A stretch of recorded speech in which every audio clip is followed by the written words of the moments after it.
There's a story in the Bible about God providing manna from heaven, food to sustain the Israelites while they were wandering in the wilderness. But it never said specifically what it was. What was this manna from heaven? When I asked that question, I had no idea how much my life was about to change.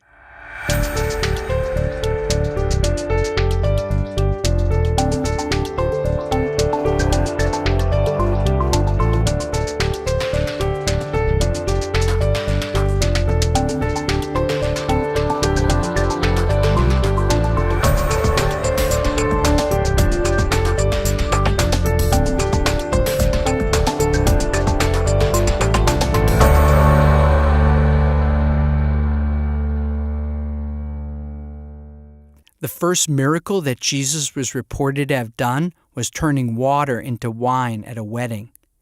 The story goes that they ran out of wine, and Jesus put a portion of the manna into the water that they boiled as tea. He told the waiters to pass it out as wine. So I call up Deepak, and I said, Deepak, I got to talk to you. I just found some stuff in the Bible that's not making any sense. I think I found some psychedelics in there. I think there's meditation. Like, what do you think? And he's quiet on the phone. And I was like, Deepak, are you there? And he's like, yeah. He said, where'd you find this exactly? Like, send me what you're talking to me about. What do you want to do, Deepak? What should we do about this? You want to write something up? And Deepak was like, this is too important. He's like, why don't we have a conversation about this? Could part of the religious experience have to do with plant sacraments? In Deepak's tradition, the mystery plant soma was used to bring people to communion with God. Could have been that the hymns of the Rig Veda were actually sung to this plant which had no seeds, that had no flowers, that was really mushrooms. There's a scene in the movie Noah, starring Russell Crowe, where he has a dream that he's underwater with animals floating past. He wakes up knowing that God wants him to do something, but he doesn't know what. He goes and sits with the wise man in the cave, played by Anthony Hopkins, who gives him some psychedelic tea. He drinks it and has a detailed vision of exactly what God wants him to do. First of all, that's a possibility. Yep. Secondly, why does our brain have receptors to these things? Well, because we are part of the same nature. We're not separate from nature. Science is based on a subject-object split, on a separation that is artificial, me and the universe, when in fact I'm also part of the universe. Sure. So the same electrical storms that create thunder and lightning in the sky create synaptic firings in my brain, which creates thought. Mm-hmm. We are part of a wholeness. And what the religious experience is to experience that wholeness. What is enlightenment but being one with the source? So whilst they gave people what I wouldn't even call altered state of consciousness, I wouldn't call them hallucinations. They help people break out of the everyday hallucination of separation and to the reality of truth. And whether they did it through wine or manna or soma, who cares? It doesn't even make any sense. How could these ancient plants that connect you to God be somehow taken out? Could these plants be the ancient wisdom that we need for our modern problems? What we call today everyday reality, which we take for normal, okay? Mm-hmm. There's war, there's terrorism, there's global warming, there's social injustice. 50% of the world lives on less than $2 a day. The environment is totally screwed up. And we say this is normal. Yeah. It's psychotic, right? And it's psychotic because we have created it. What do you think it would take to break through that boundary at this point? I mean, here we are in this 21st century. Let's have a party. We'll bring everybody down to Peru and enlighten them. Yeah, and put some in the pot and let's drink it. Amen. Amen. Did Deepak Chopra just tell me to go down to Peru and drink ayahuasca tea, one of the most powerful psychedelics known to man? Still dazed by what Deepak had recommended, I bumped into our friend Jerry, who had generously loaned us his beach house for the interview. I was curious what he thought about what Deepak said. I didn't realize at the time, but Jerry's world was spinning out of control.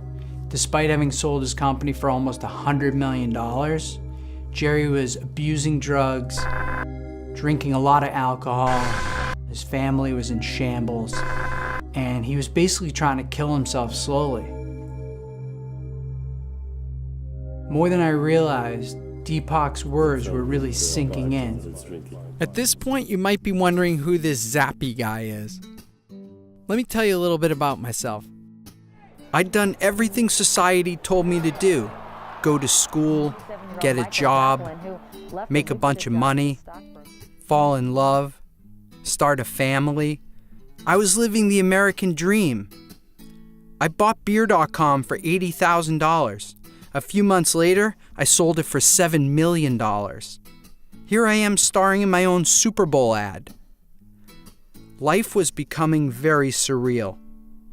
Even though I had it all, my conversation with Deepak made it clear that there were other experiences that I needed to have. The value that I place on the experience is more important to me. So I always felt like I'd rather have a passport full of stamps than a house of a certain type. It occurred to me that, like most people, I'd been searching for happiness outside of myself, and I was having the realization that I might never be truly happy unless I went inside my own mind to look for some answers. Albert Einstein famously said, "You can't fix a problem with the same consciousness or thinking that got you into the situation." What this meant to me was that if I wanted to solve a problem in my life, or if we as a society wanted to solve some of the big problems we have, like violence, eco-destruction, addiction, depression, we needed to change our collective consciousness. Could society use some of these ancient techniques for its modern problems? I was inspired by people who came before me that seemingly had it all, but chose to take the risk of going inside their own minds. These people were what I would call psychonauts, sailors of the mind. And I saw that these people were going inside their minds and exploring inside their minds as part of what they wound up doing. And I thought, wow, I have to do that.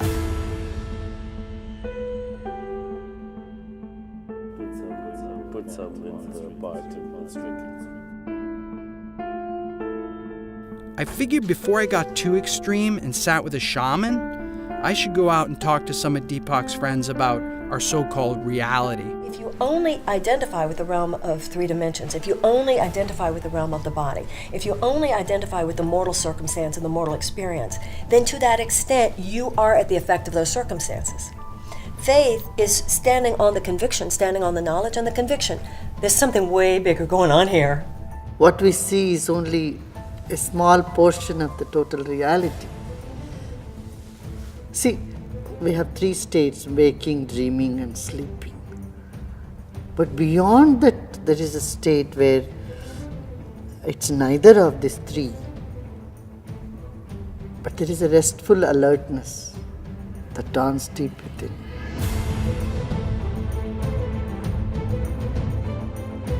There's nowhere where we escape from being energy, so we're always energy. What we see as it looks physical material is actually the reflection of light, photons of light that hit our energy and bounce back. So we're reflecting light, but we're reflecting it as a force field, a tornado of energy. If we can stand within the unreal world, the ultimate unreal, that appears real, that seems limited by the laws of time and space, and yet have faith in the realm beyond, that literally invokes that realm into being.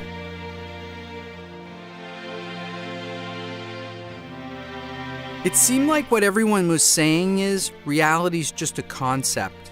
I needed to have the direct experience of going inside. Could ancient wisdom have included plants and meditation? I was excited to learn that a lot of celebrities, people like Jerry Seinfeld, Martin Scorsese, were doing this meditation for a long time. And recently, people like Oprah Winfrey and Dr. Oz and Katy Perry had taken up the meditation, and it seemed to be making them even more creative. I wanted to see if some of this ancient wisdom could help me to tap into my creativity.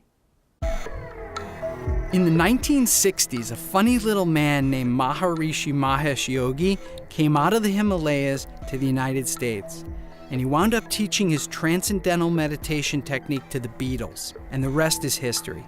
Today, there are more than 7 million people worldwide doing transcendental meditation.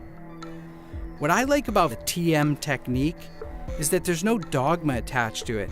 It's really just a simple technique of silently repeating a mantra to yourself, which causes you to transcend into your quieted mind, to subtler and subtler states of consciousness, until a point that you reach a place called universal consciousness, an endless field of energy that connects all of us, where all knowledge is contained and where everything is manifested from.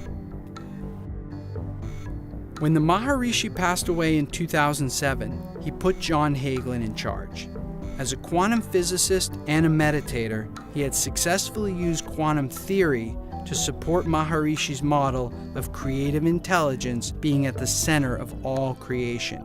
Waking consciousness is all about being aware of something, this, that, this concept, that person. Transcending is leaving all of that behind to isolate and experience the self itself. It's blissful. It's not the end of the story. 10, 20 minutes of that is enough. The idea is to come back into activity and increasingly integrate and stabilize the experience of inner reality, inner silence, along with outer reality. And that's when life really gets to be interesting and fun.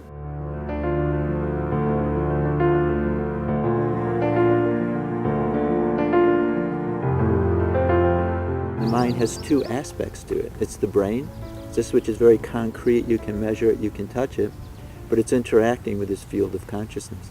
And what they come together is our individual self, our individual personality. And that's what most people think they are. I'm 5'11", I have this education, I'm this part in society, I have this amount of money. But that's not fundamentally who you are. And to know that, you need to have the experience of that. And that's where meditation experience comes in.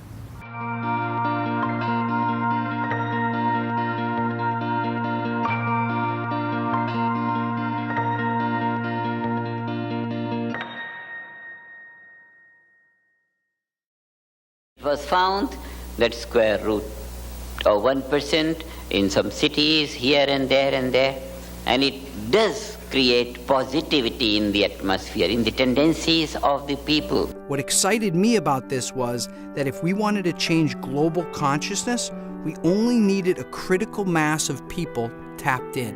When I found in the Bible verses that said, "Be still and know that I'm God, the kingdom of heaven is within," that's what the meditators are saying. It's so obvious, it's right there. The Bible is saying, meditate. These days, religious affiliation is shrinking.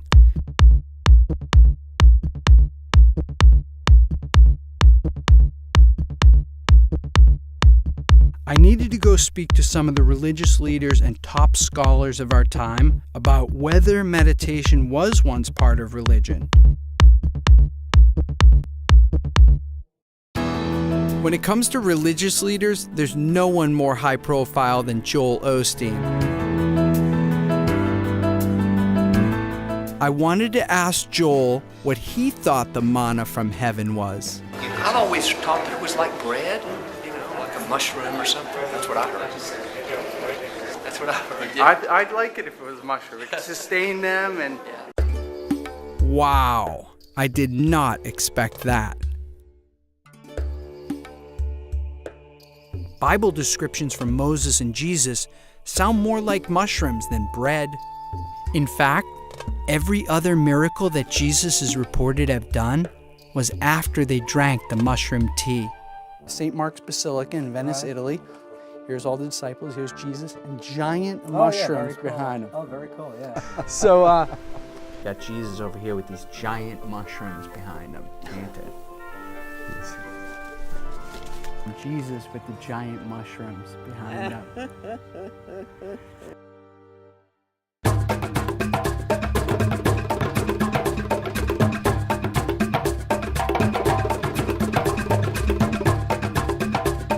I wanted to talk to some people who've been there, done that.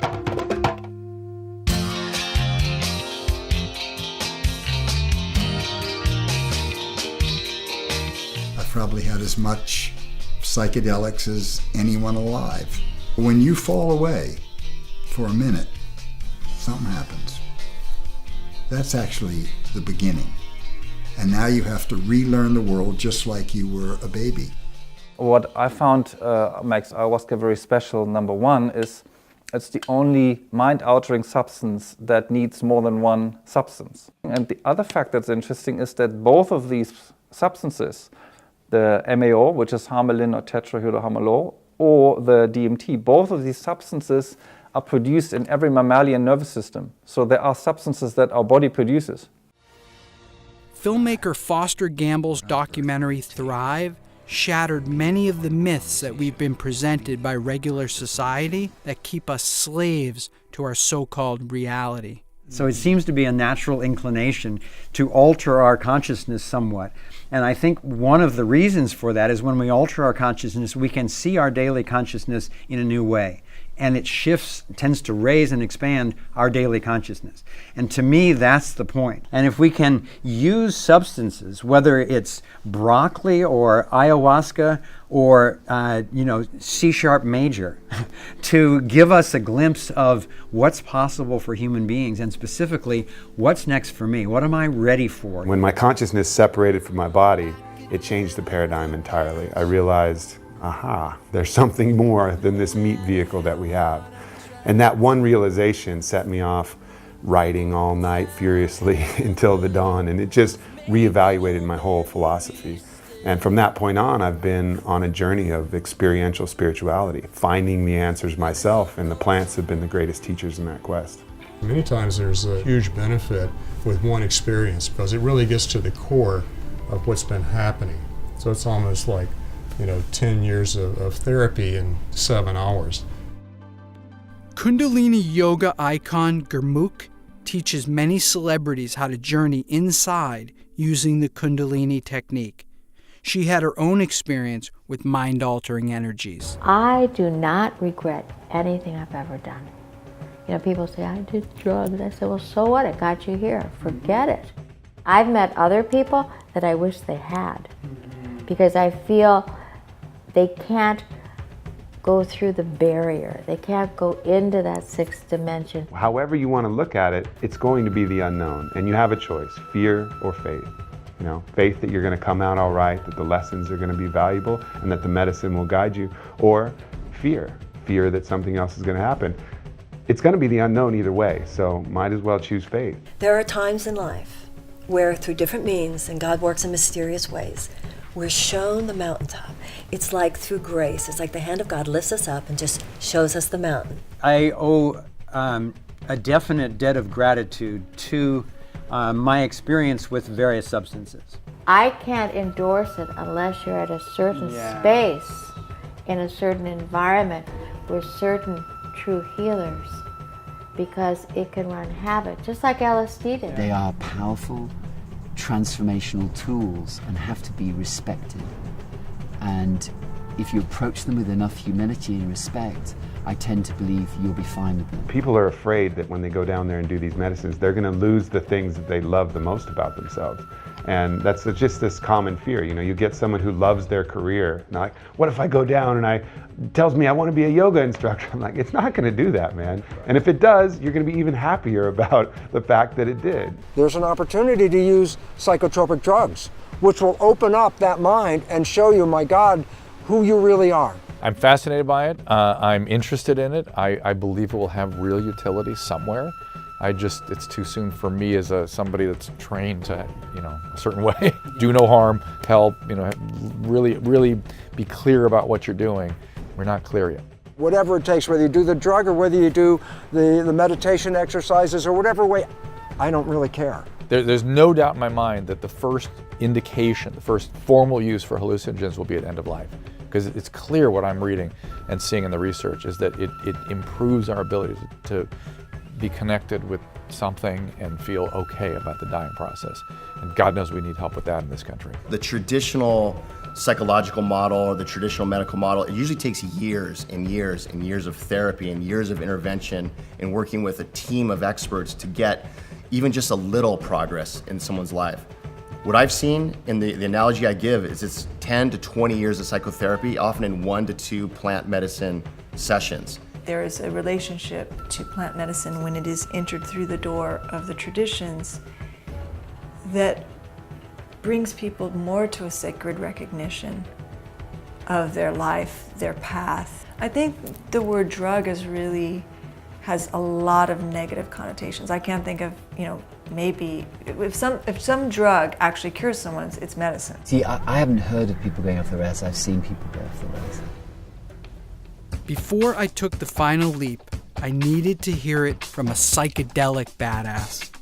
That person is Ram Dass. His real name was Richard Alpert, born to an affluent New England family. He attended Harvard and after graduation began as a researcher at the university. It was the 1960s and LSD had just been discovered. The government was studying its effect on individuals and enemy combatants. While a researcher at Harvard, Alpert and Professor Timothy Leary started to run experiments on students with psilocybin mushrooms and LSD, both of which were legal at the time.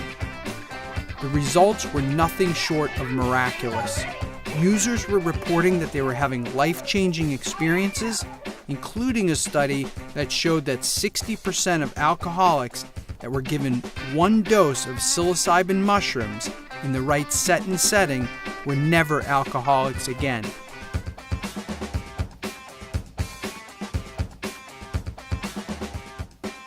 How could everybody not know about this? Discouraged with the West, he headed to India. His guru named him Ram Dass, and when he came back to the United States and published his book, Be Here Now, he was followed around by massive groups of young people. If anybody has the right intent to want to go to their own spiritual insides, the psychedelics are wonderful for them. Wonderful. Would you recommend that somebody Yes. looking? Yes. So seekers should go find a shaman. Sure. And go down and. Sure. That was it. I was going to gather up a group of friends who wanted to take the risk and go as deep into our minds as humanly possible.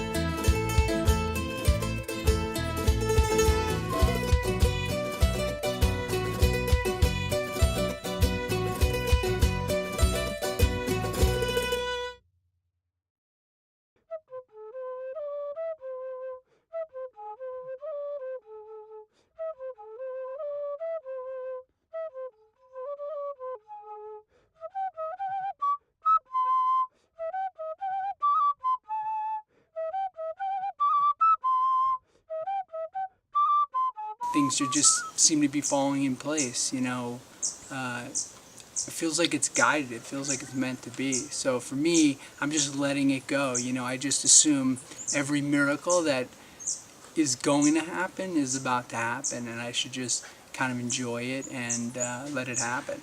I have chosen to work with the Mesa, which is medicine bundle, meditations, rituals, counseling, and working with ancestral medicines such as Huachuma or San Pedro, which are ancestral medicines that have been used for over 5,000 years in the Andes of Peru by pre-Incan cultures who were masters of accessing dimensions of consciousness that are so deep that we often don't access.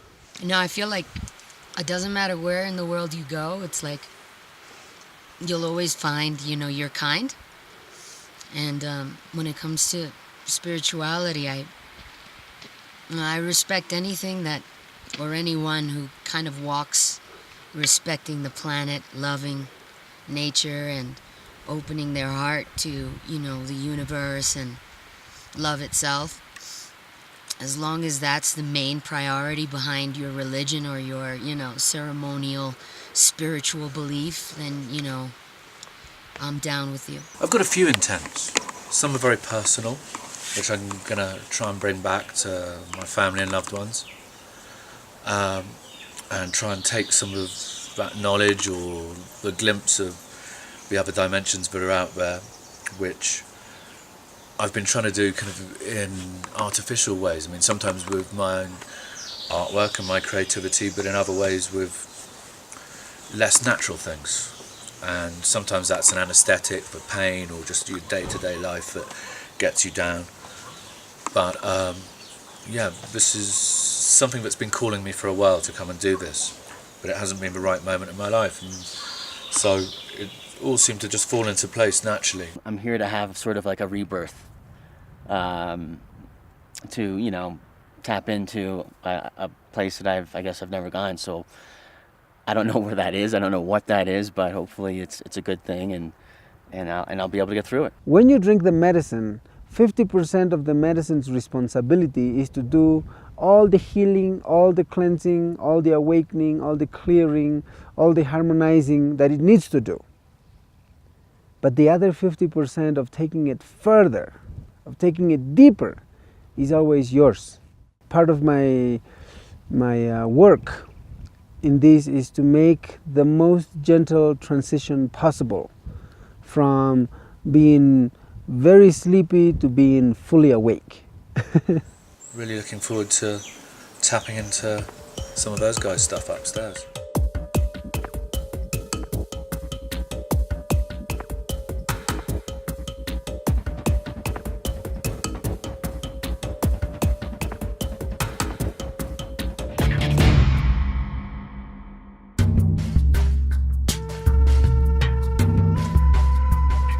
The San Pedro trip was gnarly.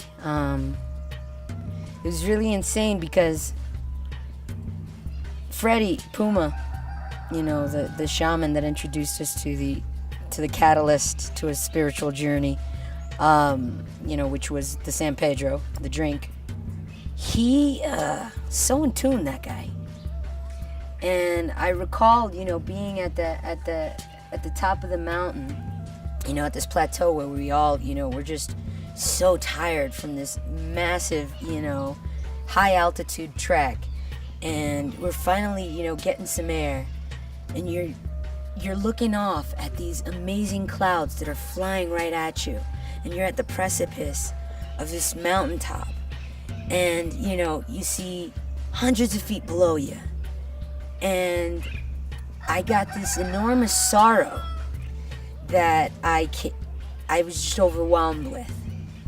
And the sorrow that consumed me was something that I've been carrying for many years, kind of like a little rebellious anger, like, why am I here? Like, Dad, I didn't knock on your balls, to come out into this, universe kind of anger that I've been holding since I was a teenager, you know what I mean? Why stay in the house?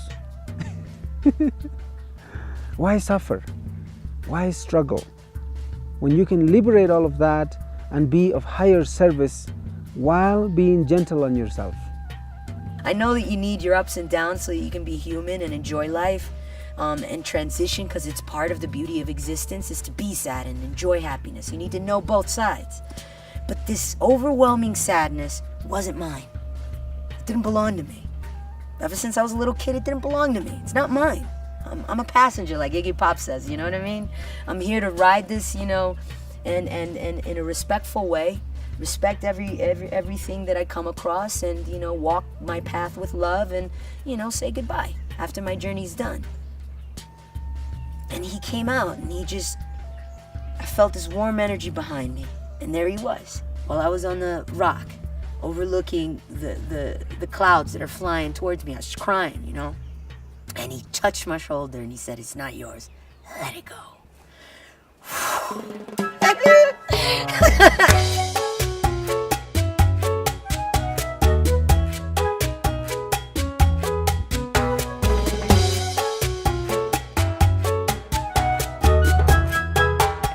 One, two, three. All right.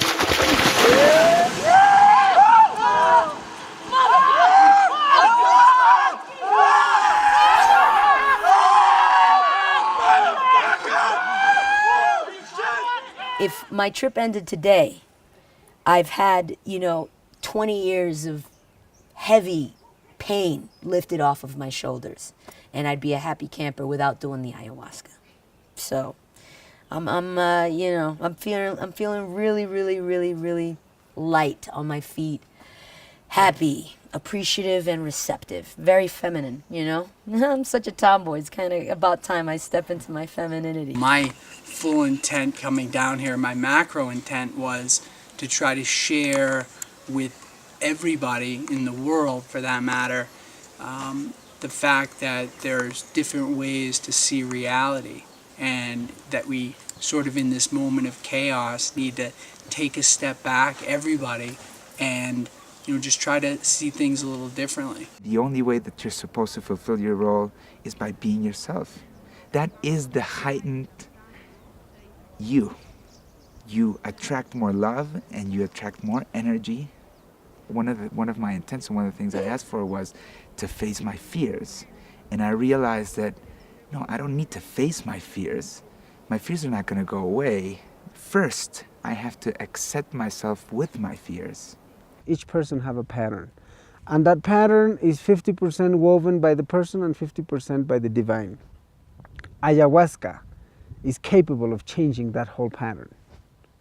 From being one person one day, the next day you're completely another person. I'm open to light and love and just good vibes, and anything that isn't on that vibration or frequency, I'm just like, I don't even see you, you don't exist. So that's how I'm walking into this ayahuasca trip. I'm just in a very receptive place. I just, I know what I'm about, I know what I stand for, and I know what I resonate with, and, I just hope to walk that path, and, whoever's walking along that path, I hope to meet you, and we can join hands and, take this trip together,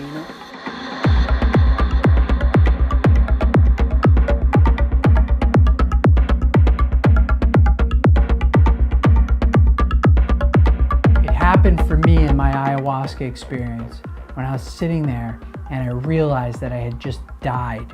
As I was looking at death and experiencing death, I saw how dynamic it was and how much was going on. And I realized that I never needed to fear death again. It was totally liberating. And as I spent time in this ayahuasca experience, I realized that I was sitting in a place where I could ask any question. I could go into the future, I could go into the past, whatever I wanted to know.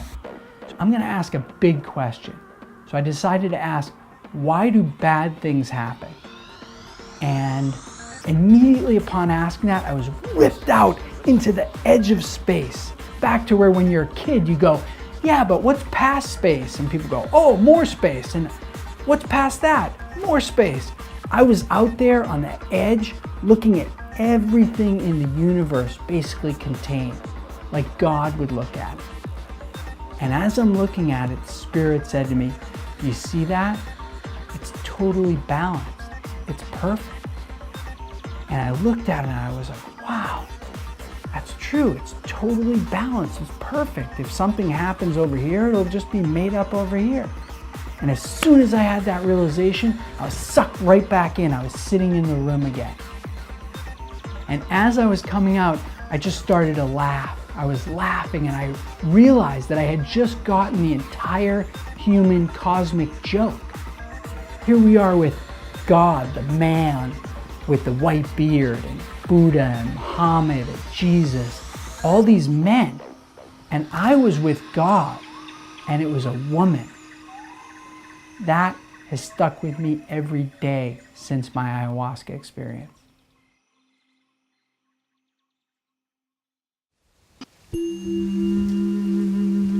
Well, for me, Ingesting the medicine was a destruction of everything I've ever known, everything I've ever believed in, everything I ever thought was true. I tried to reason it for a while, the 2 days after. Try to reason the idea that it's a hallucinogenic drug, Michelle. It just, it takes things from your subconscious and projects them. There's absolutely no way that there's any truth in what you envisioned.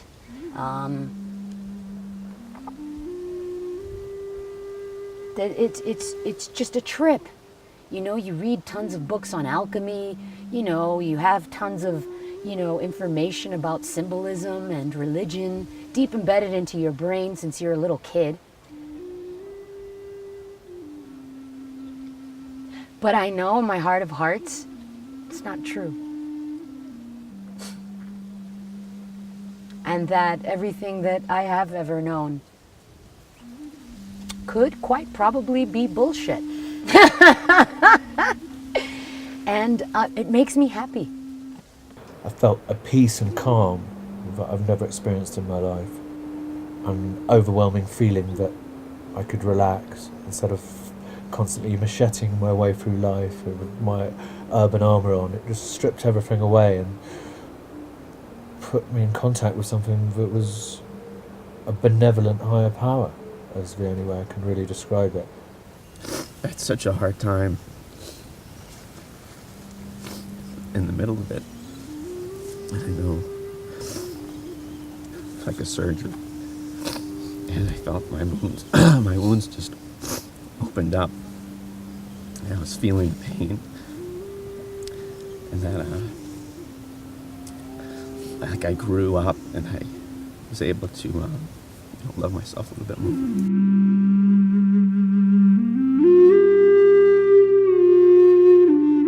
Once I got through that hard part, or the part that I needed to get out, it was just definitely the best life-changing experience that I've ever been through. When people access these medicines, they need to access with full love, with full willpower. Otherwise, they need to find other ways. People will transcend anyways. Now is the time.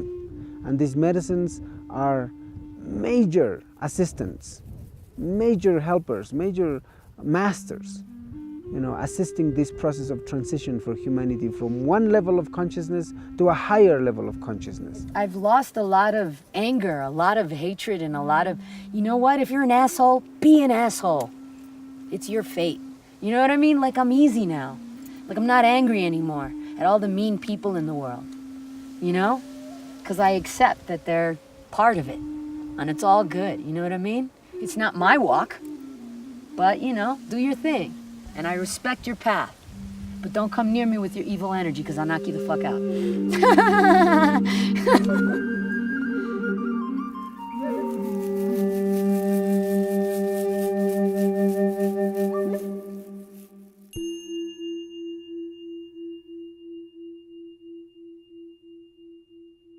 It all comes down to intent for me.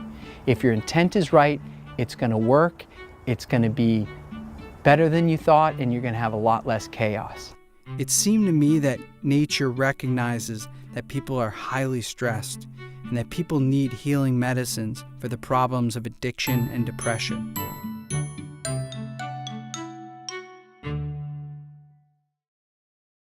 I kept looking for ways to transcend on a daily basis, and I was introduced to Sri Ravi Shankar and his breathing technique called Sudarshan Kriya. The technique is being done by millions of people, including prisoners and inner city youth who've been trained by Sri to use the technique to overcome their physical environment and give themselves internal strength. Sri's logic goes that when we're born, we draw in our first breath, and when we die, we let out our final breath. But most people think nothing of it in between, when in fact, breathing may be our most valuable capability. Breath is an important tool, you know. For every emotion, there is a particular rhythm in the breath. And if we attend to the breath by manipulating your own breath, you can slip into the altered state of consciousness at will.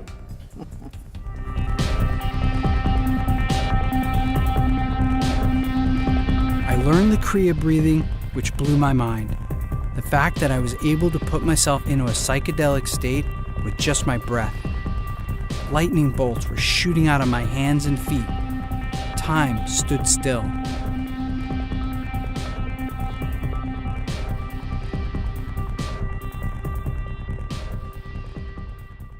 I continued to get together with my friends to talk about our experience and how we were integrating our psychonaut training into our lives. There's a whole group of scientists, very few, but enough, who are saying maybe brain doesn't produce consciousness, maybe brain filters consciousness. You're saying we're transmitters? You're transmitters. Cool. And what you're transmitters of is that infinite potential that you spoke of, that field of possibilities. And so when you start to break down the boundaries, then all that's left is the infinite. So the boundaries are like your prejudices, things They're all that you know that concepts, you've yeah. accumulated throughout life that you either repel or are attracted to? Yeah, every boundary is a conceptual boundary in consciousness. This is an Earth rover. This gives me an opportunity to come to this planet, step into this suit, have these life experiences, be creative, and marvel at this planet that we come to. And it's so funny because A, I started this whole thing not spiritual. B, once I saw the nature of the cell membrane, the self-receptors, I said, oh my God, instantaneously I had to recognize if you buy the science, then it's not is there or is there not, there's a spirit. So it really helped me to bring my scientific mind and my kind of spiritual experience together and realize they're not different at all. We're just discovering through all these pathways how all of that is one. After I started to really journey with the plants was when things sort of changed. When that older boyfriend of mine, I was like 24 at the time, and he told me I was an idiot. And he said, you're very passionate, but you have nothing to back up how you feel about the world. You don't read, you don't have, you read one book and you can get 20 years worth of research in one book. And he kind of like opened up my mind to do research and to fill my mind. Now, when I see the world, I do a psychedelic, I think metaphorically, I think on so many different layers, and of course I enjoy the moment too. I can chase sensations like any of them. I love to feel good and have fun and interact with people, but information is so beautiful. And if we could just tap into the reservoirs or fountains of the people before us, you never know where it could take you. When I lost Paul, I was like, I went through about a year of just being like an animal. Like, what could I do physically to just get my mind off of existentialism, get my mind off of how transient life is and how we just come here and could disappear at any moment. How could I get my mind off of that? So I was just summer, crazy, nuts, berserko. Like I did everything I could possibly do to hide from myself.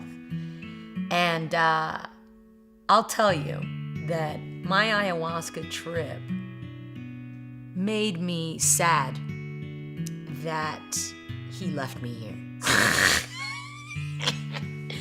It wasn't a sadness that he's gone. It was more like a jealousy that he's there first. That's fucked up, but yeah.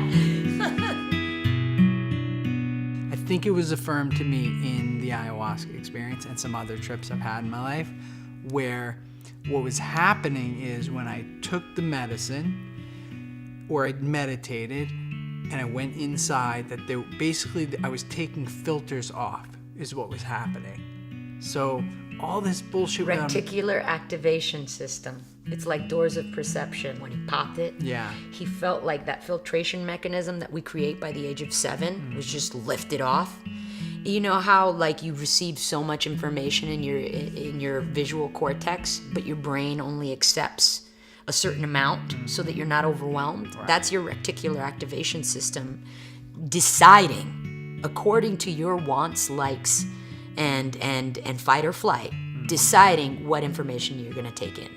Each time I got together with my fellow psychonauts, we felt stronger and stronger about the need to get the information out so we could help others to access some of these ancient techniques that had been so profound in our lives. We should just, this True Reality Society should set up a place in like Costa Rica, put Like a a dome, haven for like a people haven who of- think the same way. Put them all around the world. I like And that. the consciousness of it is like... I'm in. I'm in. All right. Everything's rolling along. Things are falling into place. And, like everything in life, you want validation. You want to know that it's having some kind of an effect beyond just, hey, I'm having a good time, I'm learning a lot, I'm having all these cool experiences, but, is something really happening? And I was looking for some kind of sign that, it was making a difference, because I couldn't see what the difference was, and other than my own friends and people around me. So I was kind of thinking, God, give me a sign here that, this is making a difference, that there's something to it. And then the phone call came from Jerry, who I hadn't seen since we shot with Deepak in his apartment years earlier. Unbeknownst to me, Jerry had taken Deepak's advice as well, and he went down to Costa Rica to do a plant medicine called iboga that comes from an African root. It's the strongest psychedelic known to man, and Jerry was taking it to see if he could break his addiction. The full moon came to Jerry and asked him if he wanted to see why he was so messed up.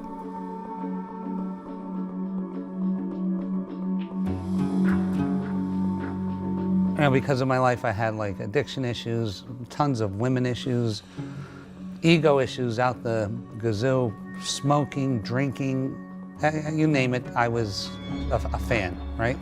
So I said, what's wrong with me?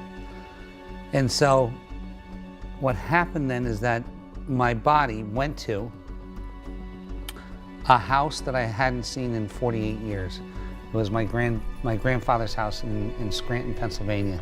And at the front of the house, like 3-year-old me is going like this to me. He's like waving me in. And I'm looking at the floor, and there was, as a kid, I knocked over cranberry juice or grape juice, and it hit the wall, and that stain was on the wall. This is how perfect detail. And then next thing you know, the kid opened the door and like went like this to me, like, go look at it. And my grandfather was sexually molesting me, and I was 3. The moon told Jerry to go see his dead grandfather and have him explain why he'd done it and give him an apology. Jerry went to see his grandfather, who denied it ever happened and sent him away. She told him to get his father to help him to get an apology from his grandfather. And he said that he was sorry, and I told him I forgave him. And even though he wouldn't do anything for me. And then the guy, the shaman, goes, hey, go to the moon. So I went to the moon, back to the moon, and I said, Mrs. Moon, what can you do for me? And she said, open your chest. And I went like this, and my heart was in there. And the moon took my heart out and washed it. And I said, what? The shaman saying, what is she doing? I said, she's washing it like this, like, because she has hands, right? Crazy, but truth. She's washing it. And I said, what should I do with it? To the shaman. He said, have her put it in your left hand. I said, Mrs. Moon, would you put it in my left hand? And she put it in my left hand. And he goes, I said, what do you want me to do with it? He goes, put it in your chest. And I went to put it in my chest, and it got here, and it was black again. So it only stayed pink for like, 5 seconds. And I said, I'm not putting this thing in me because it's shit. It's terrible. And he said, ask her for a new one. So I said, Mrs. Moon, could I please have a new heart? And she said, yeah. And then she gave me this new heart. And then I put it, I said, what do you want me to do with it? She said, put it in your left hand, put it in your chest. And then the next day, I was a different guy. He hasn't touched drugs since, and he's able to have a drink socially without needing to get drunk. He's reunited with his family, and for the first time, he's in a real relationship. The first time I was invited to do plant medicine, I thought the person was crazy. I was like, you're gonna take a drug to get spiritual? I don't think so. And I wanted nothing to do with it, and it freaked me out. You know, my mom's a meth addict and I was a meditator. And finally, this woman who's like just a love in my life invites me to go, and I couldn't say no. So I went, and that night, she told me, set some intentions of what you want to see. And I said, okay, I want to see why I keep attracting the same psycho guy over and over and over with a different face, sucking the light out of me. And the second thing that I wanted to see was, what was I here to do? And so that night was just one of the most amazing nights of my life. I was shown exactly who I am, what I'm here to do, and exactly why I kept attracting that same psycho guy over and over and over again. It's just amazing because Jerry and I wake up every day and we're just like, wow, is this our life? Like, we just feel so blessed to be in love with our best friend and to be doing what we love. Immediately when I came back and my kids saw me, they knew I was a different guy and they knew something changed. As soon as he walked through the door, I can like visibly see a difference, let alone when I was actually talking with him. I was like shocked, you know? I was like, well, I gotta give this thing a whirl. If it could turn him around 180, what could it do to me? The first time I saw Gerard after he did plant medicine, he didn't even have to speak or say one word to me. I could tell as I walked up to him, about 15 feet away, I knew he was a changed person. The chances of someone coming out of that severe of a lifestyle case is very rare. I didn't want to drink anymore. I was smoking 2 packs of cigarettes a day, went from that to nothing immediately. I can't even think about doing drugs. Like I wouldn't even have the thought to go do some drugs. He's like zappy. Not only did I take plant medicine and break my addiction in one session, but I've actually opened up a center for people to come and expand their consciousness, heal themselves, break addiction, and it exists. And I was like, oh my God, it manifested from that conversation with Deepak that day where he said, stir it up in the pot and drink it.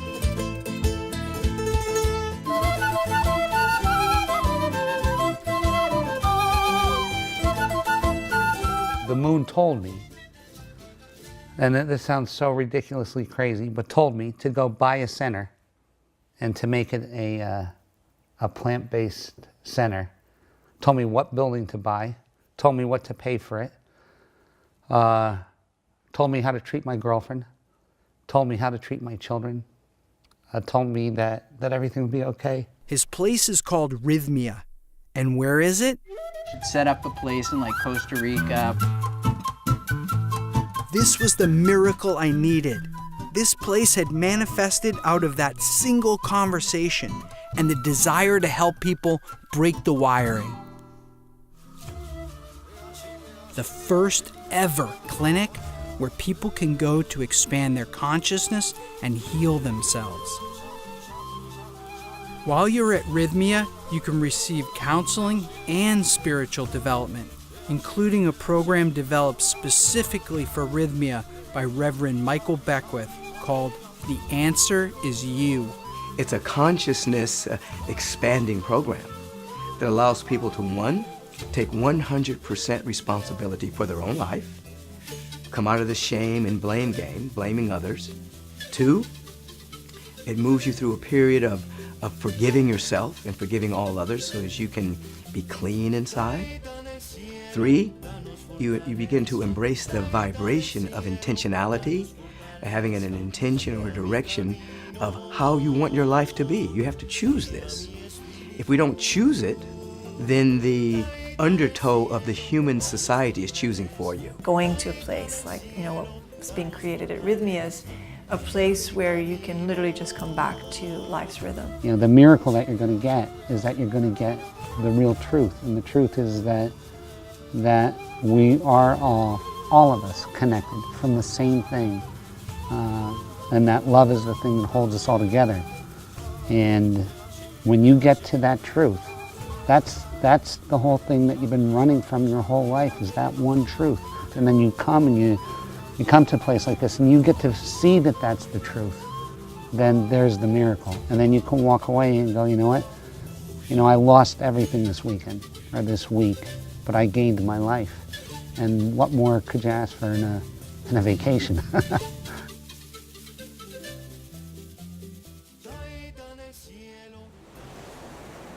Everything I've gone through has truly been worth it. Because even before this movie's finished, it's already changed the world. Because this place exists.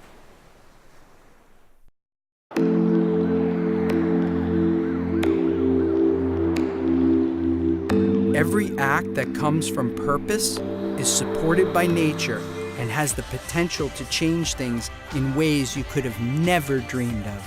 How do I channel all of this connection into being an efficient human being in society, into giving back?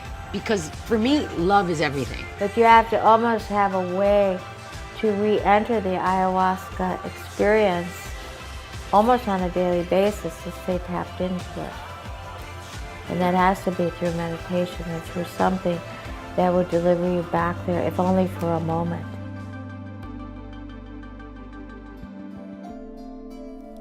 All of us had life-changing experiences. So the question is, how could these incredible plant energies be illegal today to consume or even to study? It turns out that the answer to that question may be even more sinister than the reason they've been taken out of religion: money. The pharmaceutical companies are only interested in selling their patented petroleum-based medications that people need to take for the rest of their lives. These drugs do not cure, but only mask the symptoms and have significant negative side effects. Here I am, living my entire life sustained by plants. I'm eating vegetarian, and my day job is bringing out a plant-based formula to help people with addiction. I owe everything to these ancient tools.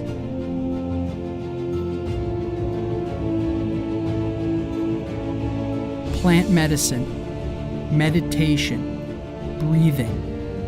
These are some of the tools that were once part of the religious tradition. It's time to bring them back.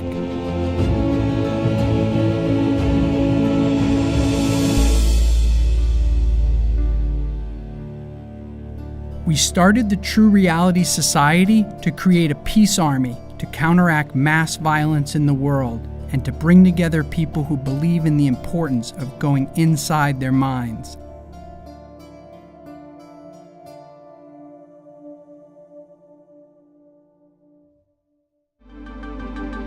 When the sun comes up, I know I've lost it.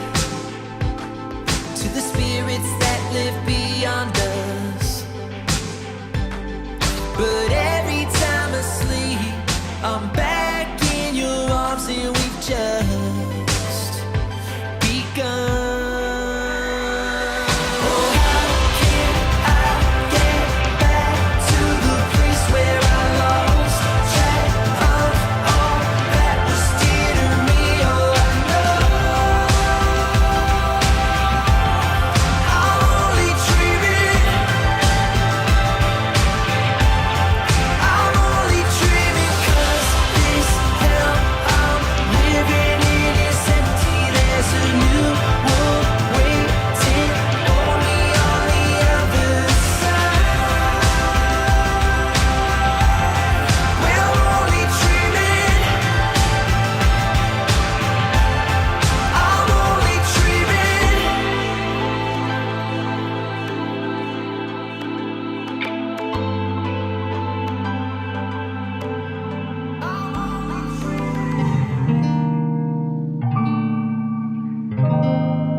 shall shine a light. She'll show me what I need. I'm going through changes, always changing faces. I'm going through phases. I'm going through changes.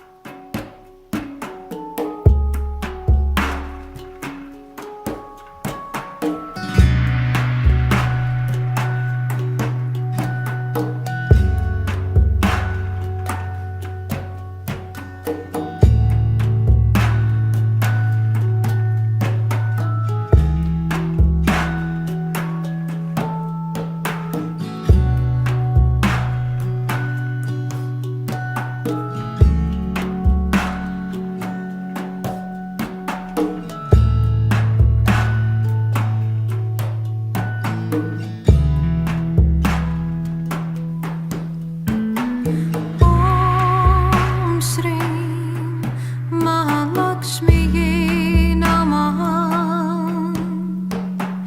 Om Shri Mahalakshmi Namaha. Om Shri Mahalakshmi Namaha. Om Shri Mahalakshmi Namaha. Om Shri Mahalakshmi Namaha. Om Shri Mahalakshmi Namaha. Om Shri Mahalakshmi Namaha. Om Shri Mahalakshmi Namaha. Om Shri Shri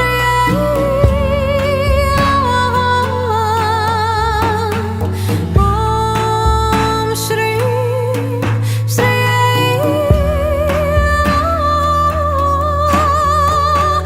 Om Shri Shri Om Shri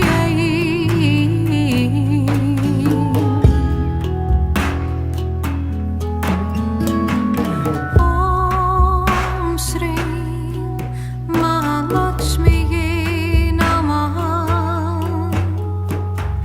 Om Shri Mahalakshmi Namaha. Om Shri Mahalakshmi Namaha. Om Shri Mahalakshmi Namaha. Om Shri Mahalakshmi Namaha. Om Shri Mahalakshmi Namaha.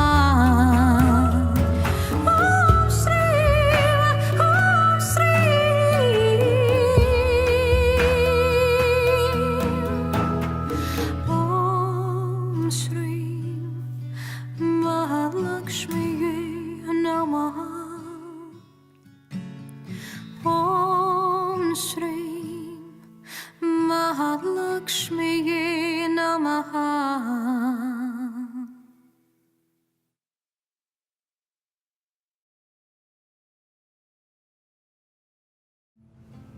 Breathe in slowly and then breathe out slowly. On the in breath, perhaps having the thought peace. And on the out breath, the thought joy, peace. On the in breath and joy on the out breath.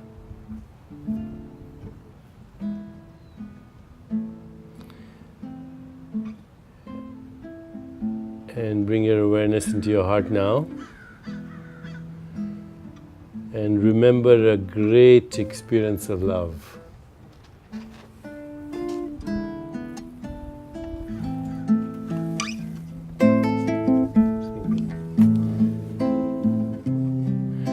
Remember a great experience of compassion.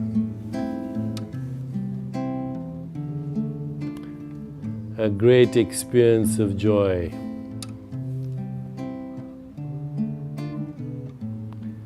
A great experience of equanimity, the peace that passes understanding. And now bring your awareness back into your whole body and allow the boundaries of your body to slowly dissolve and merge with your surroundings. Recognize that every boundary is conceptual. There's no boundary. There are no national boundaries, there are no tribal boundaries, no ethnic boundaries, no racial boundaries, no religious boundaries. They're all imagination. And they have limited our potential. We are the stars, and we are the sky, and we are the moon, and we are the galaxies.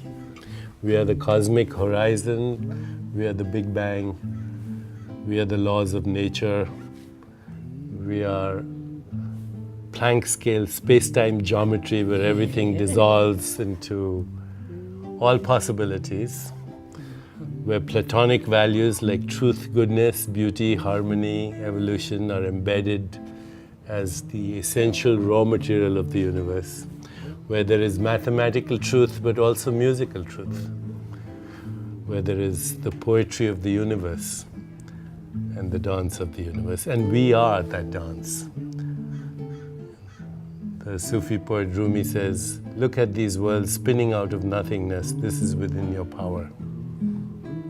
We come spinning out of nothingness, scattering stars like dust. Out beyond all ideas of right doing and wrong doing, there's a field. I'll meet you there. So remember the field that you went to. It was beyond right doing and wrong doing.